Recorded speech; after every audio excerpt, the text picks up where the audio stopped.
In today's video, I'm going to teach you how to navigate your Substack account and analyze your publication's performance through your dashboard.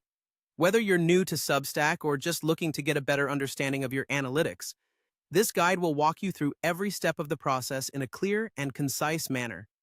First things first, it's time to get logged into your Substack account. To do this, head over to substack.com. Once you're there, look for the sign-in option, which is usually located in the top right corner of the homepage. Click on it and enter your credentials. It's always a good idea to double-check your login details to ensure you access the right account without any hiccups. Once you've successfully logged in, you're on the home stretch to accessing your dashboard. Your next destination is the profile icon, which acts as a portal to all the behind-the-scenes features of your Substack account. Click on this icon and you'll see a menu pop up. From this menu, you need to select your publication. This step ensures that you're focusing on the correct content, especially if you manage multiple publications. Having selected your publication, direct your attention to the top of the page where you'll find the option labeled Dashboard. Click on Dashboard to proceed. Now that you've arrived at your dashboard, take a moment to familiarize yourself with the layout. It's here where all the essential data about your publication resides, offering you insights into how your content is performing. Scrolling down from here will reveal the stats that you're interested in.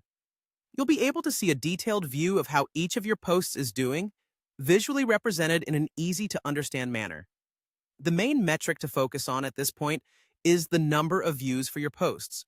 These statistics are crucial as they provide a clear picture of which posts are resonating most with your audience.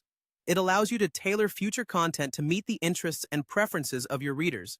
If you notice a particular post has garnered significant attention, consider exploring that topic further or using similar formats in other posts.